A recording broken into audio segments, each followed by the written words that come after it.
தெளிச்சிட்டோம், சூப்பராக பயிர் வந்திருக்கு. இப்போ அடுத்தது பொட்டாசு தெளிக்கணும். இப்போ கிட்டத்தட்ட 60-70 நாள் ஆகிட்டு. தை பிறந்தா அறுவடைக்கு வந்துடும். அதனால் பொட்டாசும் யூரியாவும் கொடுக்கணும்.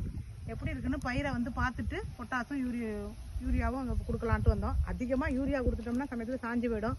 அதுக்கான பங்கை வந்து பார்த்துட்டு யூரியாலாம் எப்படி பயிர் எப்படி இருக்குன்னு பார்த்துட்டு, மழை விட்டு விட்டு பெஞ்சதுனால பயிர் நல்லா இருக்குது. உங்களுக்கு மழையில் யூரியா சத்து நிறையா கிடைக்கும்.